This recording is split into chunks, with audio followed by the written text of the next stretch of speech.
श्रीमात्रे नमः। श्रीमहागणाधिपतये नमः। श्रीमहासरस्वत्यै नमः। श्रीमहाकाल्यै नमः। श्रीमहालक्ष्म्यै नमः। शुक्लाम्बरधरं विष्णुं शशिवर्णं चतुर्भुजं प्रसन्नवदनं ध्यायेत् सर्वविघ्नोपशान्तये। अगजाननपद्मार्कं गजाननमहर्निशम् अनेकदन्तं भक्तानाम् एकदन्तमुपास्महे। वागीशाज्या सुमनसः सर्वार्थानां उपक्रमे यन्नत्वा कृतकृत्याश्रुस्तन्नमामि गजाननं। शारदा शारदाम्भोजवदना वदनाम्बुजे सर्वदा सर्वदास्माकं सन्निधिं क्रियात्। गुरुर्ब्रह्मा गुरुर्विष्णुः गुरुर्देवो महेश्वरः गुरुः साक्षात् परं ब्रह्म तस्मै श्रीगुरवे नमः। या देवी सर्वभूतेषु शक्तिरूपेण संस्थिता नमस्तस्यै नमस्तस्यै नमस्तस्यै नमो नमः। అమ్మలగన్నయమ్మ ముగురమ్మలమూలపుటమ్మ చాల పెద్దమ్మ సురారులమ్మ కడుపారడి పుచ్చినయమ్మ తన్నులోనమ్మిన విల్పుటమ్మల మనమ్ముల ఉండెడియమ్మ దుర్గమాయమ్మ కృపాబ్ధి ఇచ్చుత మహత్వ కవిత్వ పటుత్వ సంపదల్.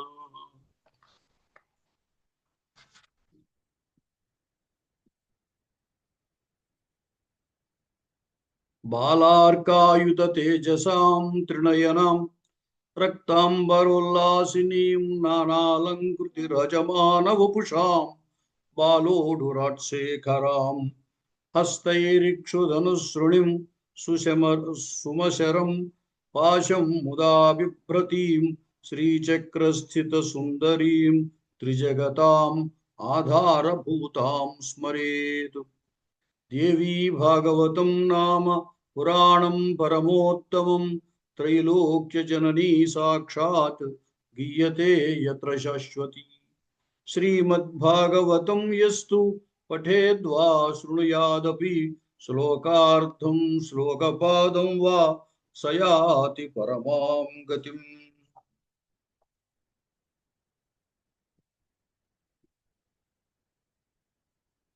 నిన్నటి అధ్యయనంలో శ్రీకృష్ణాదుల యొక్క జననము, కంసాదుల యొక్క మరణము, భూదేవికి ఆ భూభారాన్ని తగ్గించినటువంటి విధానము అంతా చెప్పుకున్నాము.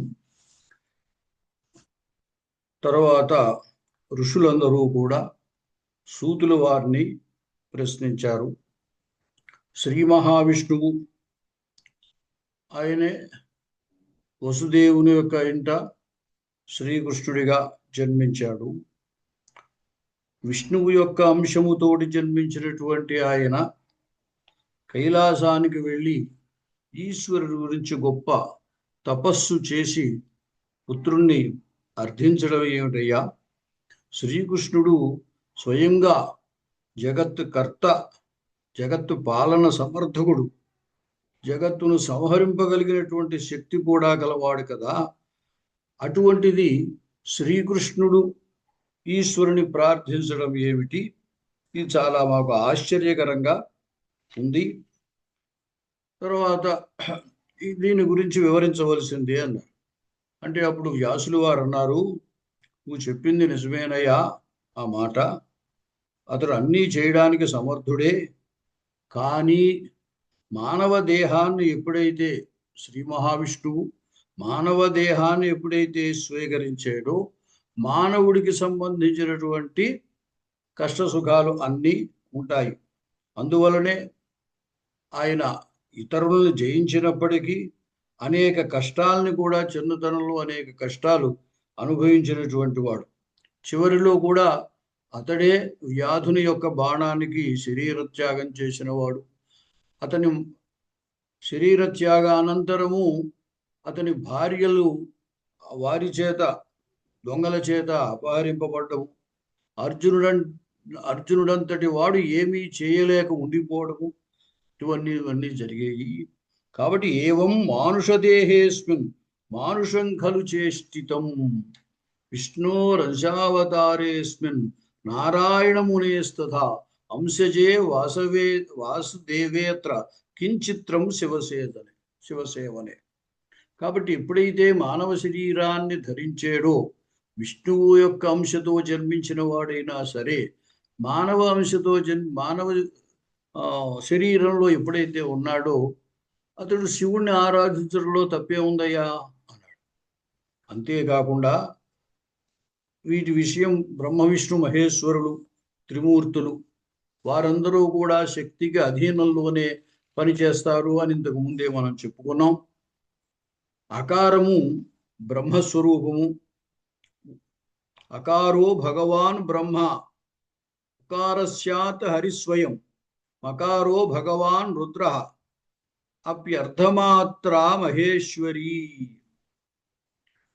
అకారము బ్రహ్మస్వరూపము, ఉకారము విష్ణుస్వరూపము, మకారము భగవాన్ రుద్రస్వరూపము. అర్ధానుస్వార అనేటువంటిది అర్ధమాత్ర మహేశ్వరి. దీనిలో ఉత్తరోత్తర భావేనాపి ఉత్తమత్వం స్మృతం బుధై. తర్వాతవి అంటే బ్రహ్మ, తర్వాత విష్ణువు, తర్వాత రుద్రుడు, తర్వాత పరమేశ్వరి. దీంట్లో ఒకరి తరువాత ఒకరిని మించిన వారు ఒకరయ్యా. కాబట్టి దీంట్లో విష్ణువు యొక్క అంశలో జన్మించినటువంటి కృష్ణుడు మహేశ్వరుణ్ణి ధ్యానించడం, అతని గురించి తపస్సు చేయడంలో విప్రతిపత్తి ఏమీ లేదు, దోషమేమీ లేదు అని చెప్పాడు. అయినప్పటికీ ఇంతే కాకుండా యానేత్ర పక్ష్మ పరిసంచలనేన సమ్యక్ విశ్వం సృజత్యవతిహంతి నిగూఢ భావ సైషా కరోతి సతతం ద్రుహిణాచ్యుదేశాన్ నానావతార కలనే పరిభూయమానాన్. తన యొక్క కనుకొనల యొక్క దృష్టి చేతను ఈ విశ్వాన్నంతని కూడా సృష్టించి రక్షించి లయం చేయగలిగినటువంటిది ఆ పరమేశ్వరి. ఆమెయే ఈ బ్రహ్మ విష్ణు మహేశ్వరుల చేత అనేక విధములైనటువంటి పనులు చేయిస్తూ ఉంటుంది.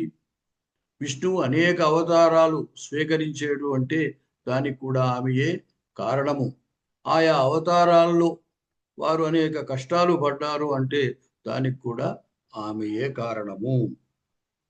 అహంకార వశ ప్రాణీకరోతి చ శుభాశుభం విమూఢో మోహజాలేన తత్కృతేనాతిపాతిన అహంకారాద్ధి సంజాతం స్థావర జంగమం.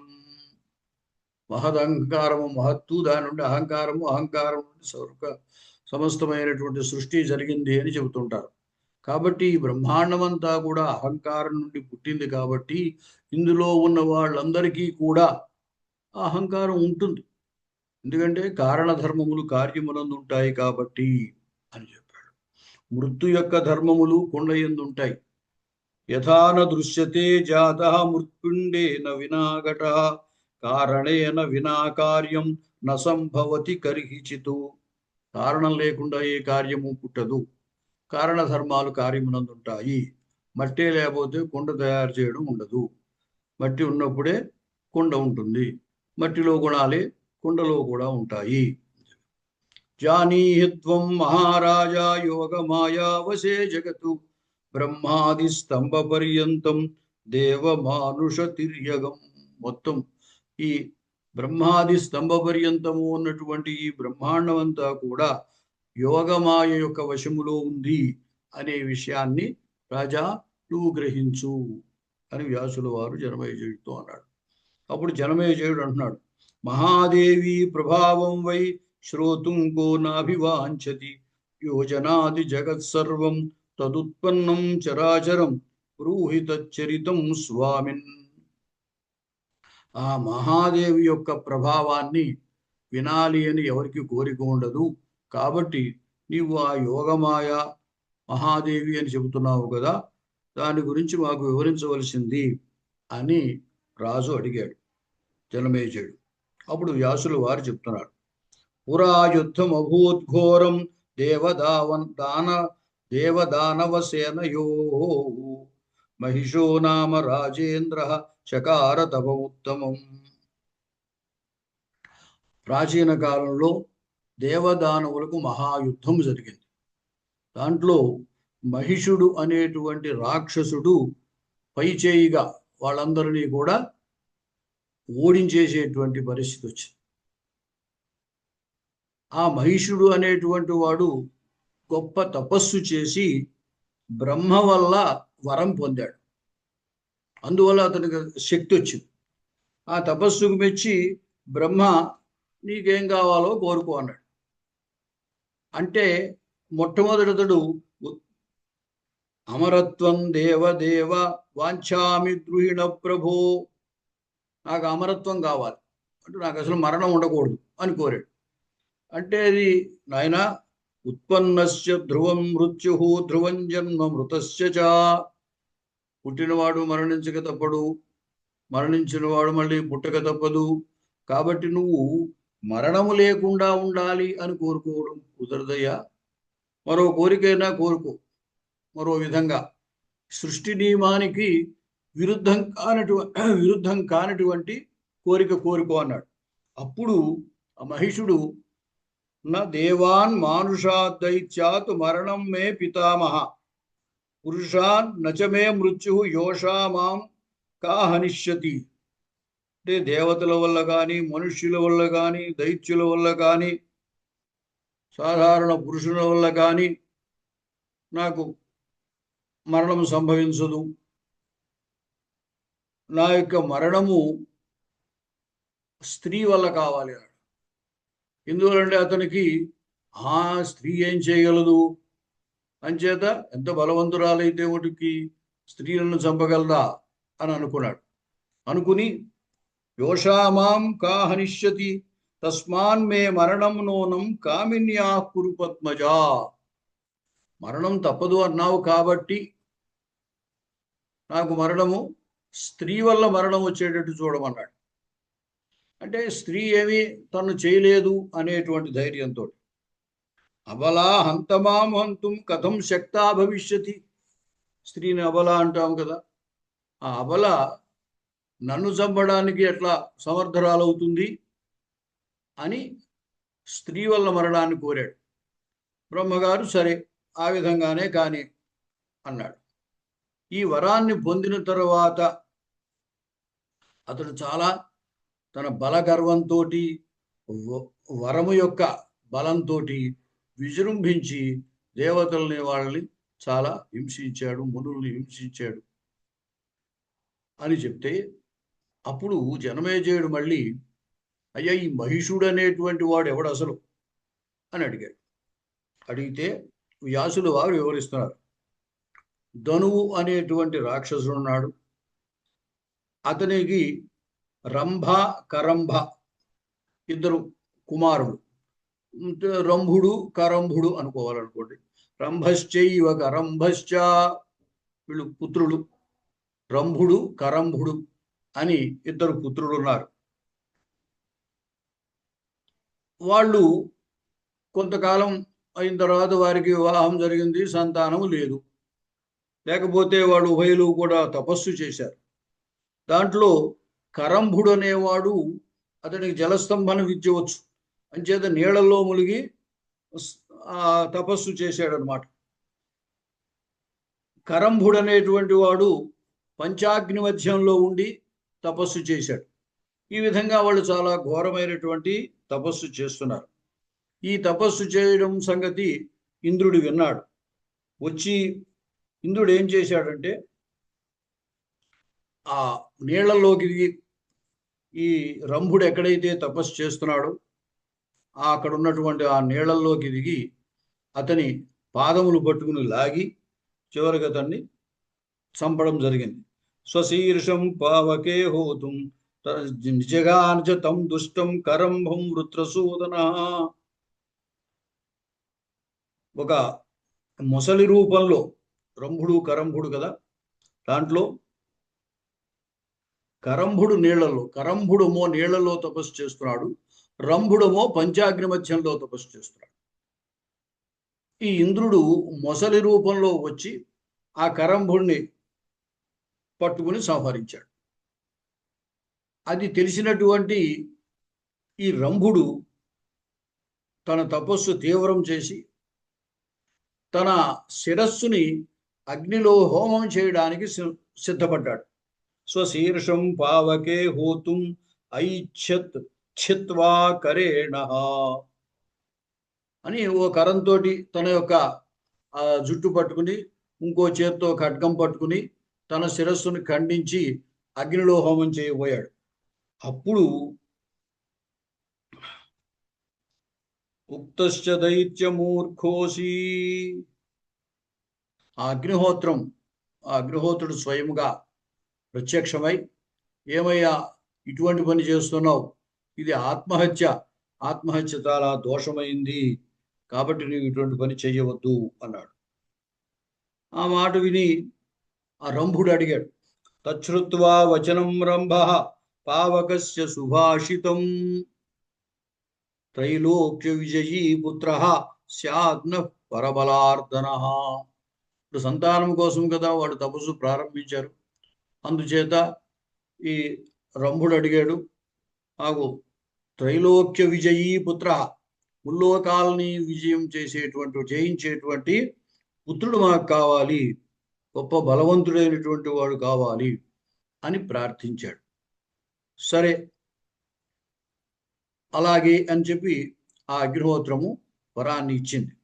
ఇచ్చేటప్పుడు ఏం చెప్పిందంటే, యస్యాం చిత్తంతు రంభత్వం ప్రమదాయాం కరిష్యసి తస్యాం పుత్రో మహాభాగా భవిష్యతి బలాధిక. నీవు ఏ స్త్రీ పట్లయితే కోరికను వ్యక్తం చేస్తావో ఆమె యందు నీకు గొప్ప బలవంతుడైనటువంటి పుత్రుడు జన్మిస్తాడు అని చెప్పారు. సరే ఈయన రంభుడి ఇంటికి వెళ్ళాడు. తను వివాహం చేసుకోవాలి అనుకున్నాడు. అయితే ఒకానొక సందర్భంలో ఒక మహిషి యందు అతనికి కామదృష్టి కలిగింది. అలా కలగడానే దృష్ట్వా చక్రే తదా భావం మహిష్యాం దానవోత్తమ మత్తాయాం రూపపూర్ణాయాం విహాయాన్యాంచ యోషితం. ఇంకా ఇతర స్త్రీలను ఎవరిని అతను చూడలేదు. ఒకనొక మహిషి యందు అతనికి కామము కలిగింది. అలా కలగడంతో కొంతకాలానికి ఆమె గర్భవతి అయింది. సాధు గర్భవతీ జాత మహిషీ తస్య వీర్యతః తాం గృహీత్వాథ పాతాళం ప్రవివేశ మనోహరం. సరే ఆమె గర్భవతి అయిన తర్వాత ఆమెను తీసుకుని పాతాళంలోకి వెళ్ళాడు. ఇతరులు ఎవరి వల్ల ఆమెకు ఎటువంటి హాని కలగకుండా ఆమెను రక్షిస్తూ ఉన్నాడు. ఇంతట్లో ఒక మహిషుడు అనేటువంటి వాడు ఆమెను చూశాడు. చూసి ఆమె పట్ల ప్రేమతోడు వ్యవహరించడం, కామముతోడు వ్యవహరించడం మొదలెట్టాడు. దానికి రంభుడు చాలా కోపించాడు. కోపించి అతనితోటి యుద్ధం చేశాడు. ఆ యుద్ధంలో ఏమైందంటే ఆ మహిషుడనేవాడు ఈ రంభుణ్ణి సంహరించాడు. సంహరిస్తే ఆమె ఇంకా తనకు రక్షణ ఎట్లాగా అని చెప్పి ఆమె పరిగెట్టుకుని వెళ్ళిపోయింది. ఆ వెళ్ళిపోతుంటే ఆమె వెంట ఈ మహిషుడు కూడా పట్టాడు. తదనంతరం యుద్ధం సమవద్ఘోరం యక్షాణాంచ హయారిణా.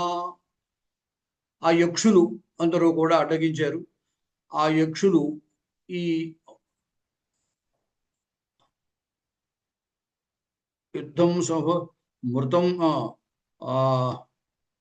మహిషుడితో యుద్ధం జరిగింది. ఈ యుద్ధంలో వాడు బాణాలతో అతను కొట్టాడు. అతడు పడిపోయాడు. పడిపోయిన తర్వాత వీళ్ళు ఇంతకు ముందు అతడు ఎవరినైతే చంపాడో ఆ రంభుడి యొక్క కళేబరాన్ని తీసుకొచ్చి దానికి అగ్ని సంస్కారం చేయడం ప్రారంభించాడు. ఆ అగ్ని సంస్కారం చేసే సందర్భంలో ఈమె మహిషి కూడా భర్తతో పాటు సహగమనం చేయాలి అని అనుకుంది. దాంట్లోకి ప్రవేశించింది. అలా ప్రవేశించినటువంటి సందర్భంలో ఆ చితి నుండి ఒకానొక పురుషుడు యువతలకు వచ్చాడు. అంటే అతడే మహిషుడు, ఆమెకి జన్మించినటువంటి వాడు మహిషుడు, అతన్నే మహిషాసురుడు అని అంటాం. ఏవం స మహిషో జాత రక్తబీజశ్చ వీర్యవాన్, రక్తబీజుడనేటువంటి మహిషుడు జన్మించాడు. ఇత్యేతత్ కథితం రాజన్ జన్మతస్య మహాత్మనః. అట్లాంటి మహిషుడు తర్వాత ఏం చేశాడు అంటే దానవులతో యుద్ధాన్ని చేశాడు, దేవతలతో యుద్ధాన్ని చేశాడు. ఆ యుద్ధంలో అతను విజయం పొందడం కోసం అని చెప్పే బ్రహ్మగారి నుండి వరాన్ని పొందాడు. ఆ వరం పొందినప్పుడు స్త్రీ వలన నాకు మరణం వచ్చినా పర్వాలేదు అన్నాడు. స్త్రీ నన్ను ఏం చేయగలదు, కాబట్టి మరణం తప్పదు అంటున్నావు, కాబట్టి స్త్రీ వల్ల నాకు మరణం రావచ్చు, అట్లాంటి అనుగ్రహం వరం ఇవ్వాల్సింది అన్నాడు. సరే బ్రహ్మగారు సరే అన్నాడు. అప్పటి నుండి అతడు అందరితో ఈ దేవతలందరినీ చావు కొడుతున్నాడు, స్వర్గం మీదకి దండెత్తాడు. ఇంద్రుడు వాళ్ళు భయపడి పారిపోయారు, స్వర్గాన్ని తన అధీనంలోకి తెచ్చుకున్నాడు. ఏకాతపత్రం తద్రాజ్యం కృత్వా స మహిషాసుర, తన యొక్క రాజ్యం ఏకఛత్రాధిపత్యంగా చేసుకున్నాడు. అలా ఉన్నటువంటి సందర్భంలో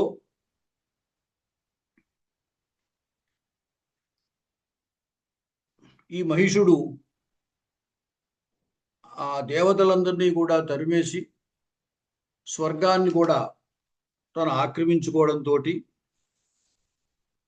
వాళ్ళు ఇంద్రుడు వాళ్ళు కూడా గతే దూతే సురేంద్రోపి సమాహాయ సురానథ యమవాయు ధనాధ్యక్ష వరుణానిదమూచివాన్ మహిషో నామ దైత్యేంద్రో రంభపుత్రో మహాబల వరదర్పమదోన్మత్త మాయాశత విచక్షణ.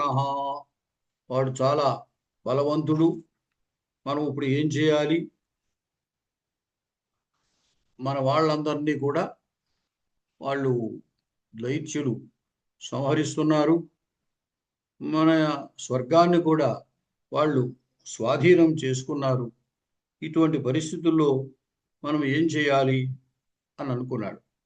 ఇలా పరాజయం పొందినటువంటి వీళ్ళందరూ కూడా ఆ ఇంద్రుడితో సహా దేవతలందరూ ఇంద్రుడితో పాటుగా బ్రహ్మగారి దగ్గరికి వెళ్ళారు. బ్రహ్మాణం శరణం గత్వా నత్వా వచనమబ్రవీత్. బ్రహ్మగారిని శరణు వేడి వాళ్ళు చెప్పారు, అయ్యా ఇది సంగతి అని చెప్పి. పితామహ సురజ్యేక్ష దైత్యో మహిష సంజ్ఞక గృహీతు కామస్వర్గం మే బలోద్యోగం కరోచ్చలం. అటు నా స్వర్గాన్ని తీసుకోవడానికి మా మీద బల ప్రయోగం చేశాడు, మేము ఇట్లా ఉన్నాం, ఈ పరిస్థితుల్లో ఏం చేయమంటారు అన్నాడు. ఆయన ఏమన్నాడు బ్రహ్మగారు, గచ్చామ సర్వయేవాజ్య కైలాసం త్వరితా వయం శంకర పురతః కృత్వా విష్ణుంచ బలినాం వరం. మనం ముందు ఇక్కడి నుంచి కైలాసం వెళదాం, ఆ శంకరులు వారితో పాటుగా శ్రీ మహావిష్ణువు దగ్గరికి వెళదాం, వెళ్ళి దీనికి ఉపాయం ఏమిటో, ఆ మహిషుణ్ణి సంహరించడానికి ఉన్న మార్గం ఏమిటో ఆలోచిద్దాం అని వీళ్ళందరూ కూడా శంకరుని దగ్గరికి వెళ్ళారు. శంకరుని ప్రార్థించారు. ప్రార్థిస్తే వారు శంకరుడు, బ్రహ్మ, ఇంద్రుడు, మిగతా దేవతలు వీళ్ళంతా కూడా మళ్ళీ విష్ణువు దగ్గరికి వైకుంఠం వచ్చారు. వచ్చి ఈ మహిషాసురుడు యొక్క వృత్తాంతం చెప్పారు. చెబితే అప్పుడు విష్ణువు సరే దీనికి ఉపాయాన్ని నేను ఆలోచిస్తాను అని చెప్పాడు. తదాకర్ణ్య భయం తస్య విష్ణుర్దేవానువాచ కరిష్యామో వయం యుద్ధం హనిష్యామస్తు దుర్జయం. కంగారు పడకండి, మనం యుద్ధం చేద్దాం, ఆ దుర్మార్గుడైనటువంటి మహిషుణ్ణి సంహరిద్దాము అని చెప్పి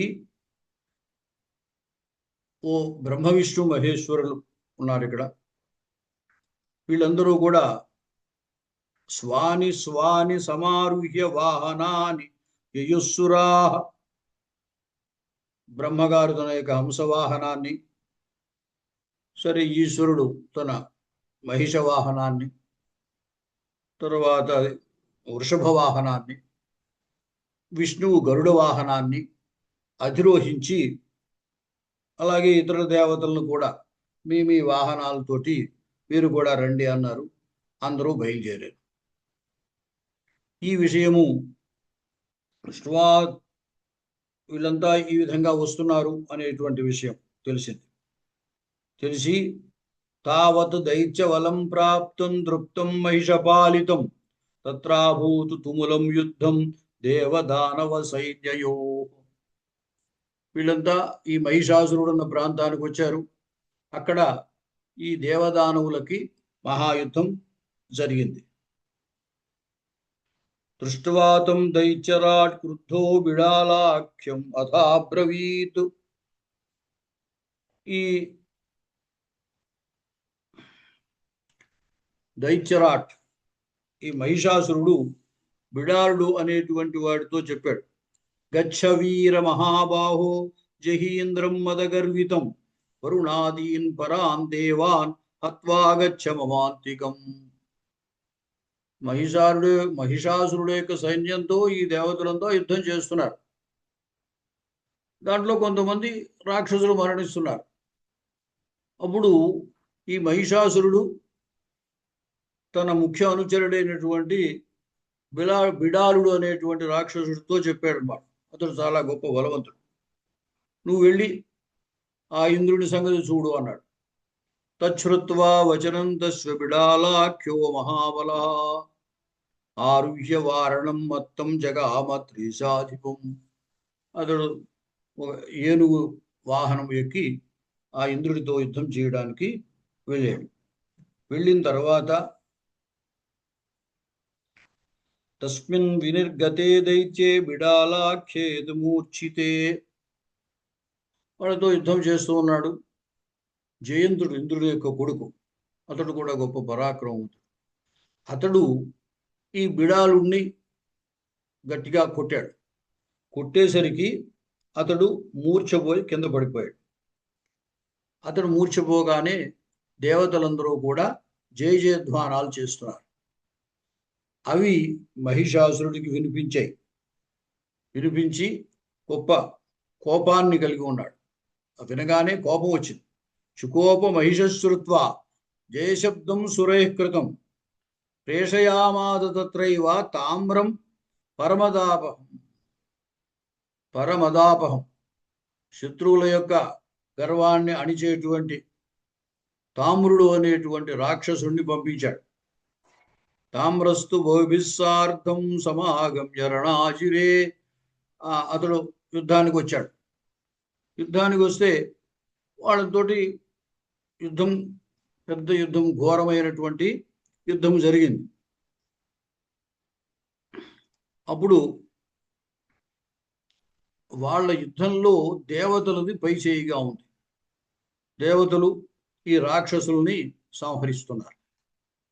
చివరికి ఇంద్రాదీన్ ఆనత్పూర్ణం తామ్రస్తస్మిన్ రణాజిరే తేపి దేవా శరైర్దివ్యైః నిశితైశ్చ శిలాతలైః నిజఘ్నుః దానవాన్ క్రుద్ధాస్తిష్టతిష్ఠేసి చుక్రుషుః నిహతస్తైః సురైర్దైత్యో మూర్ఛమాపరణాంగినే. ఆ యుద్ధంలో దేవతలు పైచేయిగా ఉంది. వాళ్ళు కొట్టేటువంటి దెబ్బలకు రాక్షసులు కంగారు పడి పారిపోతున్నారు. ఈ తామ్రుడు అనేటువంటి రాక్షసుడు కూడా అమూర్ఛ పొందాడు. అలా పొందేసరికి ఆ దైత్య సేనలన్నీ కూడా హాహాకారాలు చేశాయి. ఎందుకంటే ఇంతకు ముందు వచ్చినటువంటి బిడారుడు మరణించాడు, ఈ తామ్రుడు కూడా మూర్ఛపోయాడు. ఎలాగా అనుకున్నారు వాళ్ళు. తామ్రేధ మూర్ఛితే దైత్యే మహిష క్రోధ సంయుత సముద్యమ్య గదాంగురువీం దేవానుపజగామః.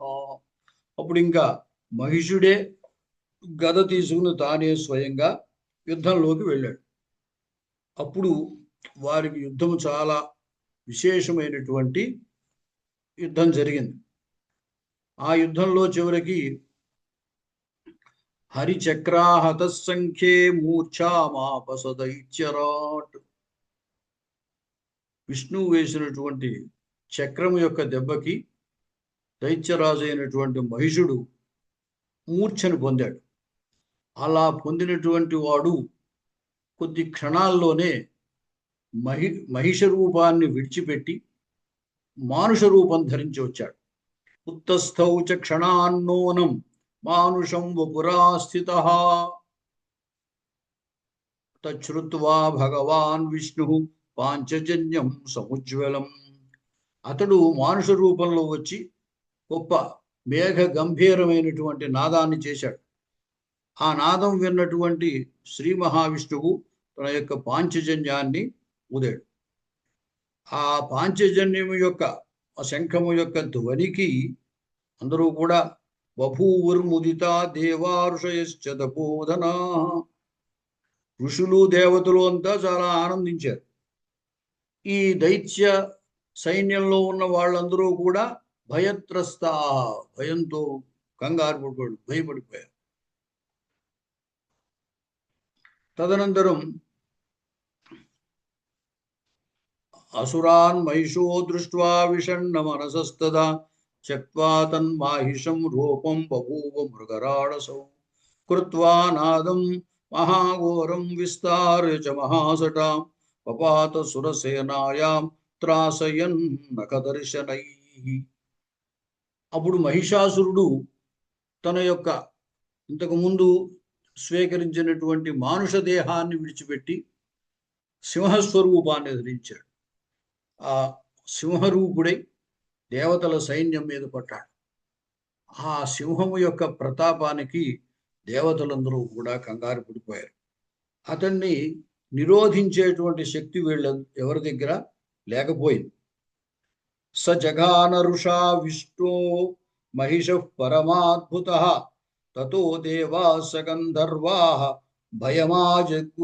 భయమాజగ్మురుద్యత మఘవా మహిషం దృష్ట్వా పలాయన పరోభవత్ సంగరం సంపరిత్యజ్య గతే శక్రే శచీపతౌ యమో ధనాధిపః పాశీ జగ్ముః సర్వే భయాతురా మహిషో అతిజయం మత్వా జగామ స్వగృహం తతః. ఆ మహిషుడు సింహస్వరూపములో వచ్చి వీళ్ళ మీదందరికీ విజృంభించేసరికి దేవతలందరూ కూడా పారిపోయారు. ఆ ఇంద్రుడు పారిపోయాడు. ఇంద్రుడు పారిపోతే యముడు ఆయన చూసి యముడు వెళ్ళిపోయాడు. వాళ్ళని చూసి కుబేరుడు వెళ్ళిపోయాడు, వరుణుడు వెళ్ళిపోయాడు. ఈ విధంగా దేవతలందరూ పారిపోయారు. పారిపోయేసరికి ఇంకా మహిషుడు సరే మనమే జయించాం, ఇంక ఇబ్బంది ఏముంది అని ఇంటికి వెళ్ళిపోయాడు. ఆ ఇంద్రుడు తన యొక్క ఐరావతాన్ని, ఉచ్చశ్రవాన్ని, కామధేనువుని వాటన్నిటినీ కూడా విదిలిపెట్టేసి వెళ్ళిపోయాడు, పారిపోయాడు. అప్పుడు మహిషుడు స్వర్గాన్ని పూర్తిగా ఆక్రమించేసుకున్నాడు. ఇంకా దేవతలకి ఏం చేయాలో తోచలేదు. తుష్టువర్భయభీతాస్తే దేవదేవం జగద్గురుం. వాళ్ళు భయభ్రాంతులై దేవదేవుణ్ణి ప్రార్థించారు. ధాతః కిమేతదఖిలార్తిహరాంబుజన్మ జన్మాభివీక్షణయా నదయాం కురుషే సురాన్యత్ సంపీడితాన్ రణజితానసురాధిపేన స్థానచ్యుతాన్ గిరిగృహాకృత సన్నివాసాన్. ఏమిటి ఇలా అయిపోయింది? బ్రహ్మగారితో అన్నారు వాడు, నువ్వే కదా మమ్మల్ని అందరినీ సృష్టించినటువంటి వాడివి, మా పరిస్థితి ఇట్లా అయిపోయింది ఏమిటి, మా గురించి నువ్వేం పట్టించుకోవట్లేదేమిటి అన్నాడు. ఆ విధంగా నోచేద్వయం దావమహాగ్నిపీడితా కం శాంతి కర్తారమనంత తేజసం వ్యామ ప్రణేశం శరణం సురేష్టం దాతారమాద్యం పరిముచ్యకం శివం. మమ్మల్ని నీవే రక్షించకపోతే మేము ఇంకెవరి దగ్గరికి వెళతామయ్యా అన్నాడు. అంటే అప్పుడు బ్రహ్మగారు అన్నారు, కింకరోమి సురా కామం దానవో వరదర్పిత స్త్రీవధ్యోసౌ నభుం వధ్యో విధేయం తత్ర కిం పునః. ఏం చేయనయా, ఈ మహిషాసురుడు వరగర్వితుడు, పైగా అతడు స్త్రీవధ్య, స్త్రీ చేత సంహరింపదగినటువంటి వాడు, మనం ఎవరో అతనికి ఏమీ చేయలేం అని చెప్పి మనం కైలాసానికి వెళదామన్నారు. మళ్ళీ శివుడి దగ్గరికి వచ్చారు. వాళ్ళంతా కలిసి మళ్ళీ విష్ణువు దగ్గరికి వచ్చారు. తతో వ్రజామ వైకుంఠం యత్ర దేవో జనార్దన. ముందు ఈశ్వరుడి దగ్గరికి వెళ్ళారు.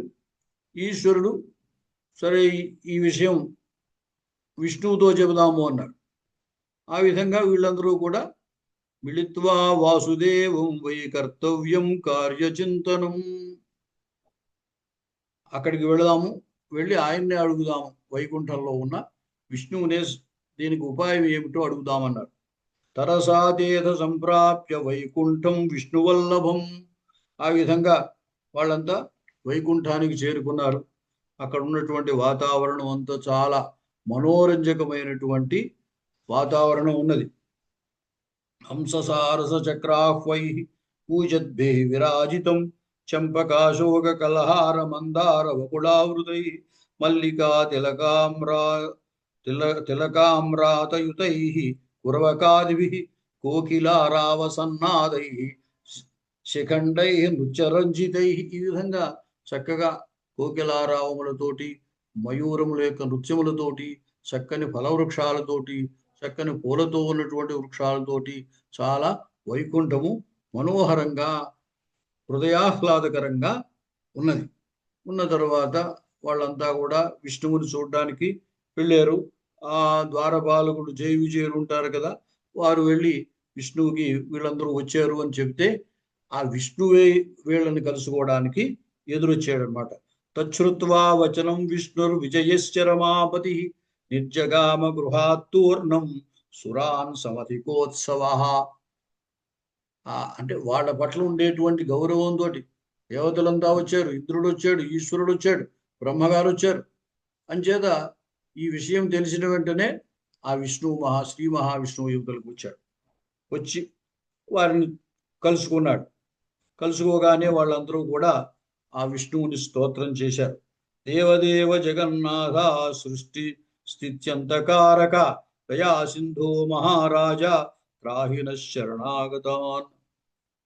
ఈ శరణు వేడుతున్న మమ్మల్ని అందరినీ రక్షించవయ్యా అని అడిగారు. అప్పుడు విష్ణువు విశంతు నిర్జరా సర్వే కుశలం కథయంతు రండి, లోపలికి రండి, కూర్చుని మాట్లాడుకుందాం అన్నాడు. అంచేతందరినీ లోపలికి తీసుకువెళ్ళాడు. వారికి యోగ్యమైనటువంటి ఆసనాలన్నీ చూపించారు. దాంట్లో కూర్చున్నారు. కూర్చున్న తర్వాత వాళ్ళు చెప్పారు, ఇగో మహిషుడు, అతడేమో స్త్రీ వల్ల మరణం అతనికి ఉన్నది, అటువంటి వరాన్ని అతను పొందాడు, స్వర్గాన్ని కూడా అతను స్వాధీనం చేసుకున్నాడు. ఈ స్థితిలో మేము ఏం చేయాలి అని అడిగారు. అడిగితే మరి మనలో ఇప్పుడు కా స్త్రీ త్వేవం విధా బాలాయాహన్యాత్తం శటం వృణే. అతడిని గర్వించి, వరం చేత గర్వించి ఉన్నటువంటి వాడు మహాబలవంతుడు, అతన్ని చంపగలిగినటువంటి స్త్రీ ఎవరు ఇప్పుడు? అప్పుడు విష్ణువు వారి యొక్క మాటలు విని, కంగారు పడకండి, అతడి సంగతి నాకు కూడా తెలుసు. యుద్ధం కృతా పురా అస్మాభి తదాపి నమృతో హ్యసౌ. ఇంతకుముందు మేము కూడా అతనితో యుద్ధం చేశాం, అతడు మరణించలేదు. కాబట్టి మనం ఇప్పుడు ఏం చేయాలంటే అంతుం యోగ్యా భవే నారీ శక్త్యం శైర్నిర్మితాహిన. ఆ మహాశక్తి యొక్క అంశముతోటి సృష్టింపబడినటువంటి ఒకానొక స్త్రీ అతన్ని సంహరించగలదు. ఆ స్త్రీకి మన అందరి యొక్క బలాన్ని, మనందరి యొక్క ఆయుధాలని ఆమెకి ఇద్దాం, ఆమె ఆ మహిషాసురుడు సంహరిస్తుంది అని చెప్పాడు. అప్పుడు బ్రహ్మగారు ఏం చేశారంటే ఇత్యుక్తవతి దేవేశే బ్రహ్మణో వదనాత్తతః స్వయమేవోద్బభౌ తేజోరాశి అతీవ దుస్సహ. ఆ బ్రహ్మ యొక్క సంకల్పంతో బ్రహ్మ ముఖము నుండి ఒకానొక తేజోరాశి ఉద్భవించింది. ఆమెకి స్త్రీ రూపాన్నిచ్చి ఆమెకు వీళ్ళందరూ కూడా తమ తమ ఆయుధాలని ఇచ్చారన్నమాట. త్రిగుణాసా మహాలక్ష్మీ సర్వదేవ శరీరజ అష్టాదశ భుజా రమ్య త్రివర్ణ విశ్వమోహిని, ఆమె త్రిగుణాత్మకమైనటువంటి మహాలక్ష్మి. అష్టాదశ భుజ, 18 భుజాలు ఉన్నటువంటిది. త్రివర్ణ, 3 వర్ణములలో కలిగినటువంటిది. విశ్వమోహిని, విశ్వానందని మోహాన్ని అంతటికి మోహాన్ని కలగజేసేటువంటిది. శ్వేతానన, తెల్లని ముఖము కలిగినది. కృష్ణ నేత్ర, నల్లని కన్నులు కలిగింది. సంరక్త అధర పల్లవ, ఎర్రని అధరము కలిగినటువంటిది. తామ్రపాణితల, చేతులు అరిచేతులన్నీ ఎర్రగా ఉన్నటువంటివి. ఈ విధంగా దివ్యమైనటువంటి భూషణములతోటి అలంకరించి ఉన్నటువంటిది. అటువంటి ఆమె అక్కడ ఆవిర్భవించింది. అది ఆవిర్భవించిన తర్వాత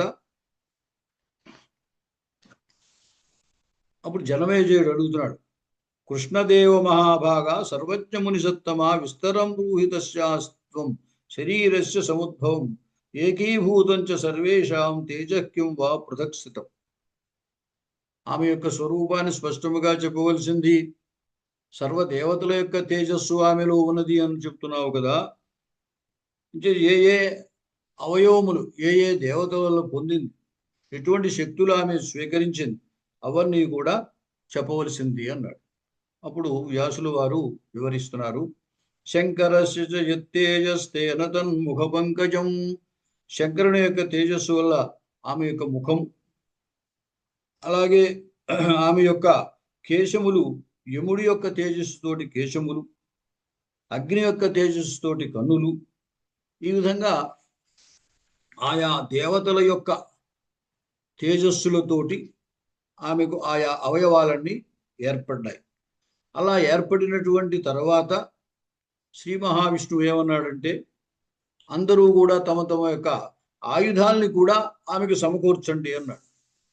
అప్పుడు ఈ దేవతలందరూ కూడా వారి వారి యొక్క ఆయుధాలని ఆమెకు సమర్పించారు.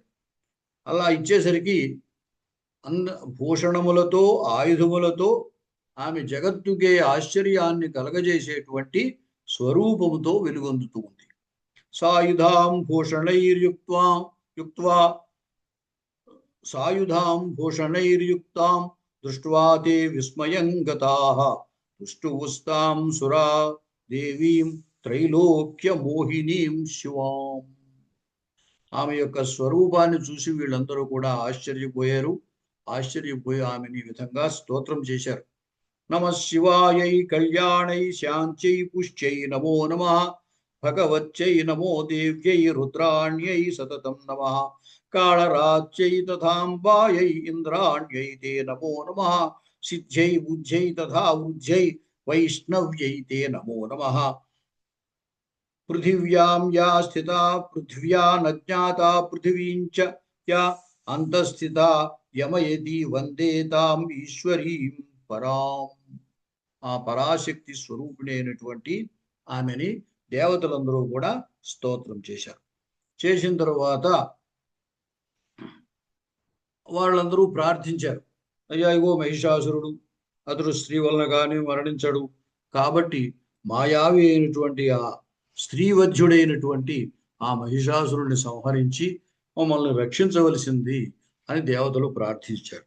అప్పుడు ఆమె దేవి ఏమంది అంటే, భయం త్యజంతు గీర్వాణ మహిషాత్ మందచేతస అనిష్యామి రణేద్యైవ వరదృప్తం విమోహితం.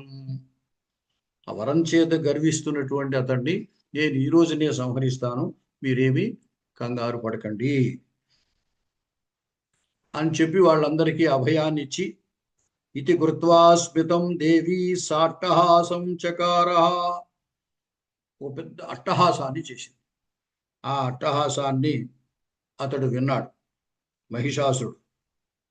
మహిషాసురుడు విని మహిషోపి స్వనం శ్రుత్వా చుకోపమదగర్వితః గచ్చంతు త్వరితా దూత జ్ఞాతుం శబ్ద సముద్భవం. ఇంత శబ్దం ఏమిటొచ్చింది? వాళ్ళందరూ కూడా, ఇంద్రాదులంతా కూడా తన చేతిలో ఓడిపోయారు, పారిపోయారు కదా. అంచేత వాళ్ళెవరూ చేసి ఉంటారు ఈ శబ్దం, వాళ్ళెవరికి ఇంత శక్తి లేదు. కాబట్టి ఈ శక్తి ఎక్కడి నుంచి వచ్చింది, ఇంత ధ్వని ఎవరు చేశారు? ఒక్కసారి మీరంతా వెళ్ళి తెలుసుకురండి అని దూతల్ని పంపించాడు. పంపించడమే కాదు, ఆ శబ్దము చేసినటువంటి వాడు ఎవడో అతన్ని లాక్కురండి అన్నాడు. గృహీత్వా తం దురాత్మానం మత్ సమీపం నయంత్విహా, ఇక్కడికి తీసుకురండి అని ఆజ్ఞాపించాడు. ఆ విధంగా ఆజ్ఞాపించగానే ఆ దూతలు వెళ్ళారు. వెళ్ళి అక్కడ చూసేసరికి సర్వాంగ సుందరమైనటువంటి ఆ దేవి కనపడింది. ఆమెని చూసేసరికి వాళ్ళు ఆశ్చర్యపోయారు. పోయి ఆ విషయాన్ని తెలుసుకుని వెంటనే మహిషాసురుడి దగ్గరికి వచ్చారు. వచ్చి దేవి దైత్యేశ్వర ప్రౌఢ దృశ్యతే కాచిదంగన సర్వాంగ భూషణ నారీ సర్వరత్నోపశోభిత న మానుషీ నాసురీ న దివ్య రూపా మనసా దివ్య రూపా మనోహర సింహారూఢ ఆయుధధర చ అష్టాదశ కరావర సా నాదం కురుతే నారీ లక్ష్యతే మదగర్విత. చెప్పారు వాడు. ఒక స్త్రీ సర్వాంగ శోభన, అలాగే సర్వరత్నోపశోభిత. ఆమె మనుష్య స్త్రీగా కూడా లేదు, రాక్షస స్త్రీ కూడా. మనోహరమైనటువంటి దివ్యమైనటువంటి రూపం ఉన్నది. ఆమె ఈ నాదం చేసింది అని చెప్పాడు. చెప్పి అటువంటి సౌందర్యవతి ఉన్నది, ఆమెని నీవు స్వీకరించవలసింది. నువ్వు స్వర్గాధిపత్యాన్ని పొందావు, అలాగే ఉచ్చైశ్రవాన్ని, ఐరావతాన్ని, ఏవైతే విశేషమైనటువంటివి ఉన్నాయో అవన్నీ కూడా నీవు ఇప్పుడు సంపాదించవు. రత్నహారీతు పార్థివ అంటారు. రాజు అయినటువంటి వాడు శ్రేష్టమైనటువంటి వాటన్నిటినీ సేకరిస్తాడు అని. కాబట్టి నీవు ఈ దివ్యమైనటువంటి సౌందర్యం కలిగిన ఈమెను నువ్వు స్వీకరించవలసింది, పట్టమహిషం చేయవలసింది అని వాళ్ళు సలహా ఇచ్చారు. అప్పుడు గచ్చ వీరమయాదిష్టో మంత్రిశ్రేష్ఠ బలాన్విత సామాదిభిరుపాయైస్త్వం సమానయ శుభాననాం కరోమి పట్టమహిషీం తాం మరాళ భ్రువం ముదా రసభంగో యథా న స్యాత్ తథా కురు మమేప్సితం. అప్పుడు తన యొక్క మంత్రి అయినటువంటి ప్రధానుడు అతన్ని పంపాడు. నీవు జాగ్రత్తగా ఆమెతోటి సామదానాదులతోటి నీవు ఆమెని తీసుకురావలసింది. ఆమెను నేను పట్టమహిషం చేసుకుంటాను, రసభంగం జరగకూడదు, ఎటువంటి వివాదం జరగకూడదు, జాగ్రత్తగా ఆమెను తీసుకురా అన్నాడు. సరే, అప్పుడు ఆ ప్రధానుడు అనేటువంటి ఆ మంత్రి వెళ్ళాడు. కాశిత్వం మధురాలాపే కిమత్రాగమనం కృతం పృచ్చతి త్వాం మహాభాగే మన్ముఖేన మమ ప్రభు సచేత సర్వదేవానాం అవధ్యస్తు నరైః కిల బ్రహ్మణో వరదానేన గర్వితశ్చారులోచనే. మా రాజు నన్ను పంపించాడు, నా మాటగా నీతో చెప్పమని, తన మాటగా నా నోటముట ఈ పలుకులు వస్తున్నాయి, నన్ను చెప్పమన్నాడు. ఆయన చాలా గొప్ప బలవంతుడు, బ్రహ్మ యొక్క వరంతో ఉన్నటువంటి వాడు, దేవతలందరినీ జయించినటువంటి వాడు.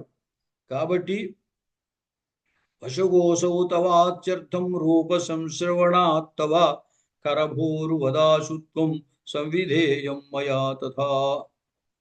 కాబట్టి నువ్వు అంతటి గొప్పవాడు నిన్ను ఇప్పుడు కోరుకుంటున్నాడు, నీ వశుణ్ణవుతాను అంటున్నాడు, కాబట్టి నీవు అంగీకరించవలసింది అని అడిగాడు.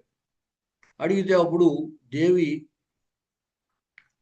మంత్రివర్య సురాణాం వై జననీం విద్ధి మాం కిల మహాలక్ష్మీమితి ఖ్యాతాం సర్వదైత్య నిషూదినీం.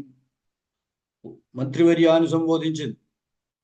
నేను దేవతలందరి కూడా తల్లి లాంటిదా, జననీ తల్లి, మహాలక్ష్మి నా పేరు, సర్వదైత్య నిషూదిని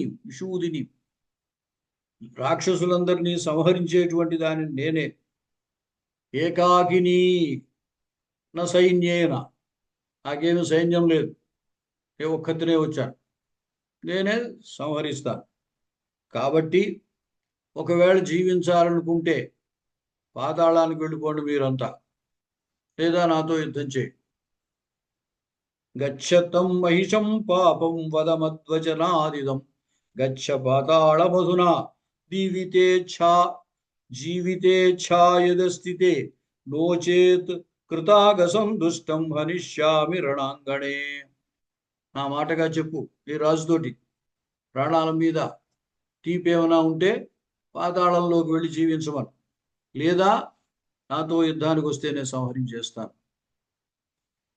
స్త్రీవధ్యత్వే త్వయా మూఢ పీడితాసురసత్తమాహ.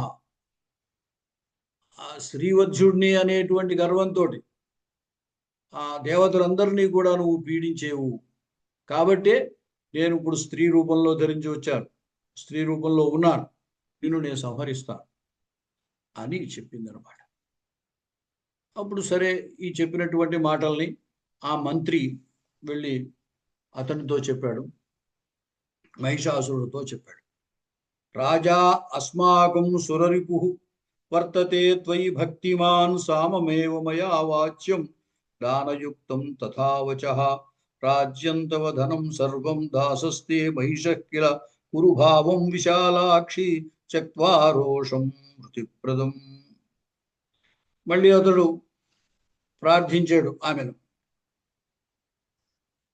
మా రాజు నీ పట్ల క్రూరంగా వ్యవహరించద్దన్నాడు, సాంత్వన వచనాలతోటి ప్రియముగా నిన్ను మాట్లాడమన్నాడు, అందుచేత నిన్ను మేము సంహరించట్లేదు. రాజ్యం తవ ధనం సర్వం దాసస్తే మహిషక్కిల. ఈ రాజ్యం అంతా నీదవుతుంది, మా రాజు మహిషుడు నీకు దాసుడవుతాడు, కాబట్టి నీవు అతన్ని అంగీకరించవలసింది అని చెప్పాడు. మళ్ళీ చెబితే ఆమె శృణు సాచివ వక్ష్యామి వాక్యానాం సారముత్తమం శాస్త్రదృష్టేన మార్గేణ చాతుర్యం అనుచించ మహిషస్య ప్రధానస్త్వం మయా జ్ఞాతం ధియా కిల వసుబుద్ధి స్వభావోసి వచనాత్ తవ సాంప్రతం. అవయా శాస్త్రదృష్టిలో చెబుతున్నాను, నా మాట విను. నువ్వు ఆ మహిషుడికి మంత్రివి కదా, మహిషుడు మహిషినే వివాహం చేసుకోవాలి, అంతేగాని మరోహరిని ఎలా చేసుకుంటారు? కాబట్టి ఉమాన్నామాహం తత్స్వభావాభం స్త్రీరూపధారిణి యాచితం మరణం పూర్వం స్త్రియా తత్ ప్రభుణా యథ. నేను పురుషుణ్ణి కాను, కానీ పురుష స్వభావముతో ఉన్నటువంటి స్త్రీ రూపంలో ఉన్నదాన్ని. ఎందుకంటే నీ రాజు స్త్రీ వల్ల మరణాన్ని కోరుకున్నాడు, కాబట్టి నేను స్త్రీ రూపంలో వచ్చాను, ఈ విషయం అర్థం చేసుకోమని చెప్పు. మన్యసే సంగరే భగ్న దేవా విష్ణు పురోగమా దైవం హి కారణం తత్ర వరదానం ప్రజాపతి. అతడు అనుకుంటున్నాడు, నేను దేవతలందరినీ జయించేశాను కదా అనుకుంటున్నాడు, కానీ వాళ్ళంతా ఎందుకు జయింపబడ్డారు? బ్రహ్మ ఇటువంటి వరం ఇవ్వడం వల్ల, వరం కారణంగా వాళ్ళంతా వెనుదిరిగి వెళ్ళిపోవలసి వచ్చింది. ఇప్పటికైనా నా యొక్క ఈ స్త్రీ రూపాన్ని గ్రహించి నా వల్ల మరణం వస్తుంది అనే విషయాన్ని గ్రహించి పాతాళానికి పారిపోమని చెప్పు.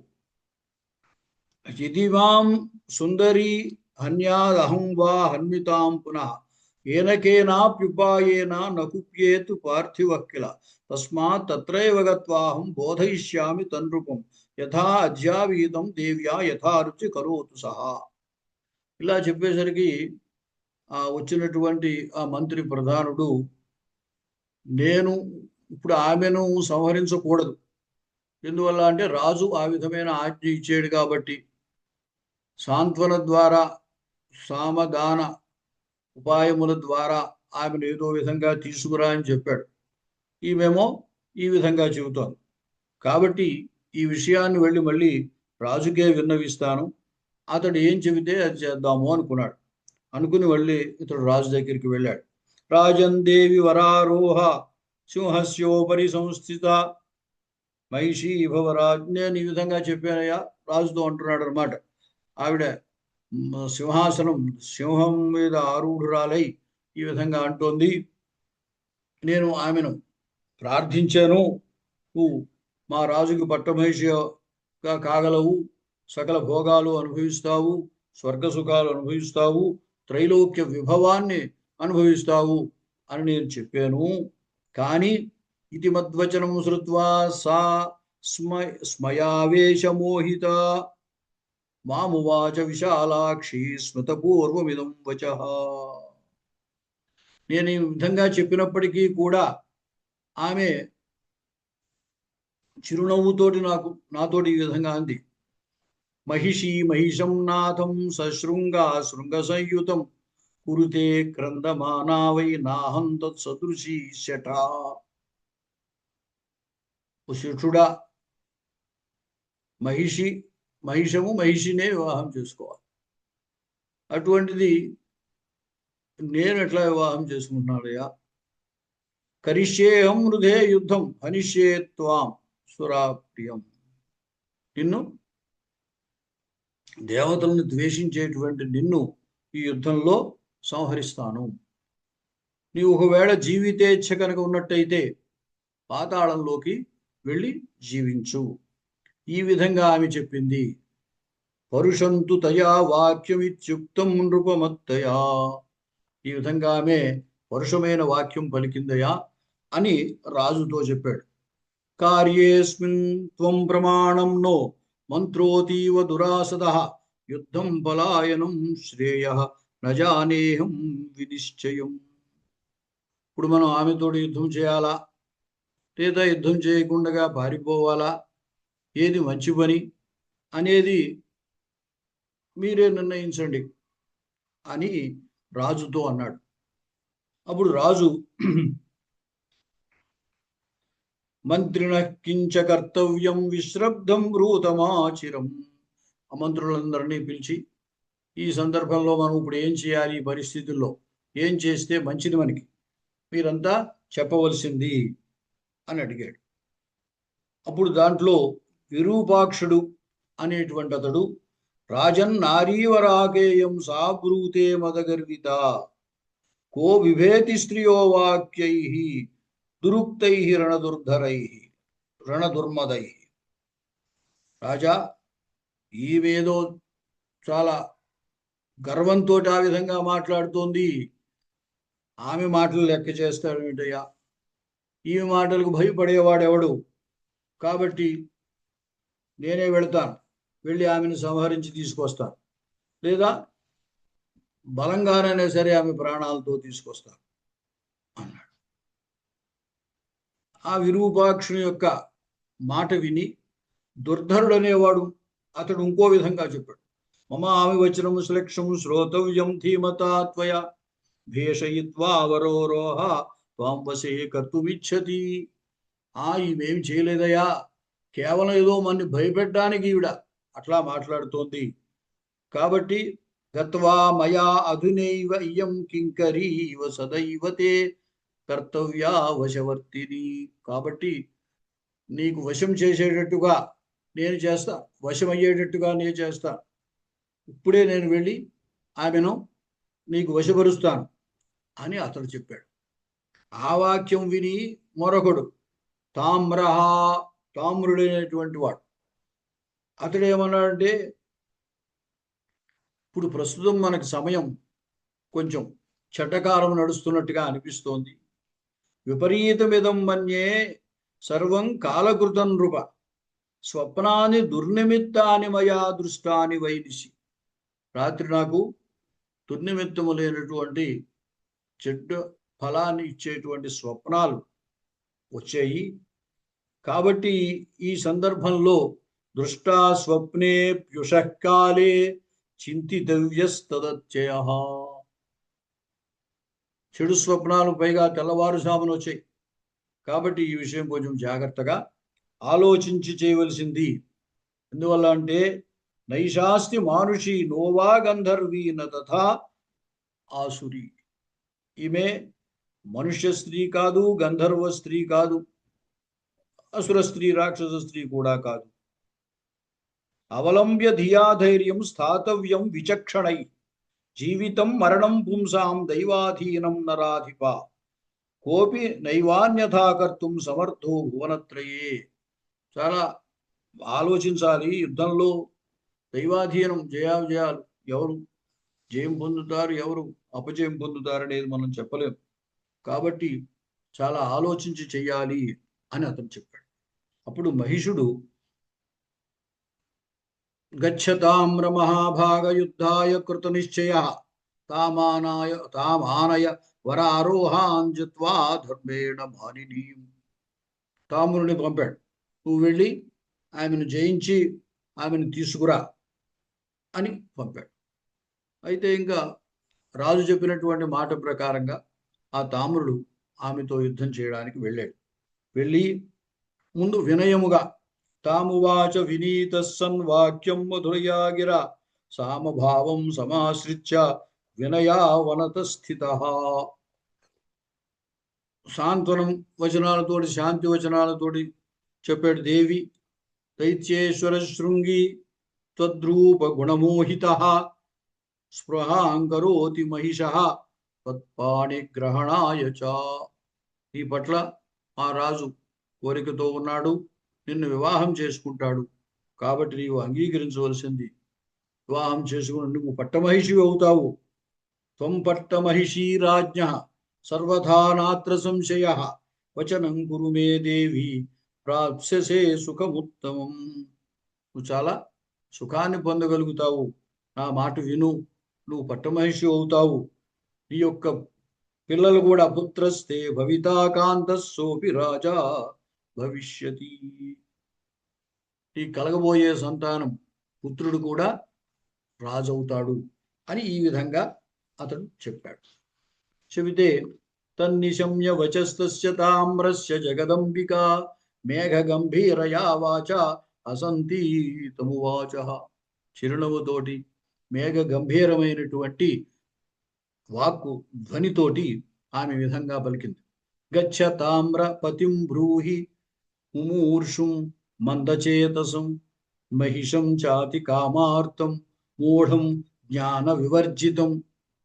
ఆయన నువ్వు వెళ్ళు, తామ్రుడా నువ్వు వెళ్ళు, నీ రాజుతో చెప్పు, అతడు చాలా మిక్కిలి కామార్తుడై అజ్ఞానంతో వ్యవహరిస్తున్నాడు.